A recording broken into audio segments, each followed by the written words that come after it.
शुरुआत खबरों के साथ करते हैं। पटना से बड़ी खबर आपको बता दें, 10 जुलाई से बिहार विधानमंडल का मॉनसून सत्र शुरू होगा। बीजेपी ने किया सर्वदलीय बैठक का बहिष्कार। सर्वदलीय बैठक में नहीं पहुंचे बीजेपी नेता। आपको बता दें कि विजय सिन्हा ने सरकार पर लगाया आरोप। नेता प्रतिपक्ष ने दिया पक्षपात का हवाला। तो इस वक्त की बड़ी और अहम जानकारी हम आपको दे रहे हैं। विधानमंडल के मॉनसून सत्र की शुरुआत होनी है, इसको लेकर सभी दल अपनी तरफ से तैयारियों में जुट गई है और सर्वदलीय बैठक को लेकर लगातार चर्चा जारी है। विजय सिन्हा ने सरकार पर आरोप लगाए हैं। नेता प्रतिपक्ष ने पक्षपात का हवाला देते हुए आरोप लगाया। 10 जुलाई से बिहार विधानमंडल का मॉनसून सत्र शुरू होगा। बीजेपी ने किया सर्वदलीय बैठक का बहिष्कार। सर्वदलीय बैठक में नहीं पहुंचे बीजेपी के नेता।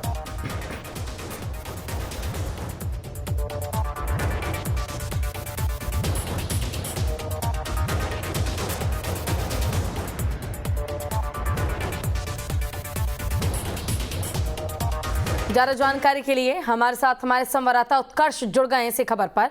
उत्कर्ष, 10 तारीख से शुरुआत होनी है मॉनसून सत्र की और इससे पहले पक्ष और विपक्ष में टकरार अब से ही शुरू हो गई है।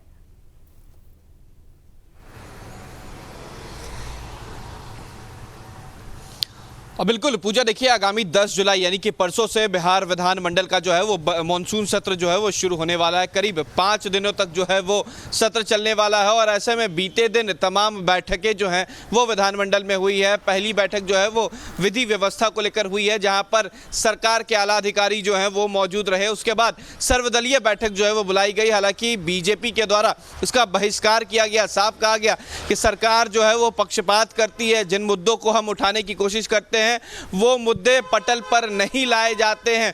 जिस विभाग में घोटाले की बात हम सामने रखते हैं उस विभाग के मुद्दे को नहीं उठाने दिया जाता। इस वजह से बहिष्कार जो है वो बीजेपी के द्वारा किया गया है। बीते दिन कल जब दोपहर को 3:30 बजे विपक्ष के यानी कि सर्वदलीय जो बैठक है वो हुई थी, लेकिन उसमें बीजेपी के जो नेता हैं वो नदारत रहे थे। विजय सिन्हा नेता प्रतिपक्ष ने भी साफ कह दिया कि पक्षपात जो है वो किया जाता है और इसी वजह से बीजेपी जो है सर्वदलीय बैठक में हिस्सा नहीं लेगी। हालांकि देखिए मॉनसून सत्र काफी अहम रहेगा क्योंकि बीजेपी जो है वो सरकार को घेरने में कोई कसर नहीं छोड़ने वाली है। 13 जुलाई को बीजेपी के द्वारा जो है वो विधानसभा मार्च किया जाएगा। गांधी मैदान से लेकर विधानसभा तक तमाम विधायक जो हैं बीजेपी के वो पैदल चलेंगे। जो पार्षद हैं वो पैदल विधानसभा तक मार्च करेंगे और शिक्षक नियमावली में बदलाव को लेकर जो है ये मांग है। और ऐसे में जब 5 दिन तक ये विधान सभा चलेगा, विधानमंडल चलेगा, मॉनसून सत्र चलेगा, तो कई सारी बातें जो है वो बीजेपी जो है वो सरकार को घेरने का काम करेगी। और ऐसे में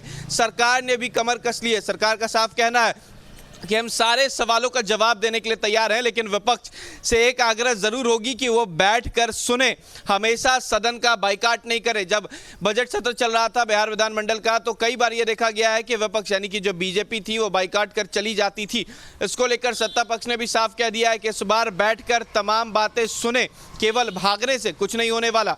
तो दूसरी तरफ जो विपक्ष है वो साफ कह रही है कि शिक्षा नियमावली में बदलाव जरूरी है, डोमिसाइल नीति बिहार में फिर से लागू होनी चाहिए। सम्राट चौधरी ने भी कह दिया है कि चाचा भतीजा की लड़ाई चल रही है और जो शिक्षक हैं, शिक्षक अभ्यर्थी जो हैं वो रोड पर हैं। तो कहीं ना कहीं जो अब बीजेपी का एक्शन जो होगा वो अब मॉनसून सत्र में देखने को मिलेगा। पूजा जी ठीक है उत्कर्ष, आप हमारे साथ बने रहिए, आगे भी तमाम खबरों पर आपसे अपडेट लेंगे।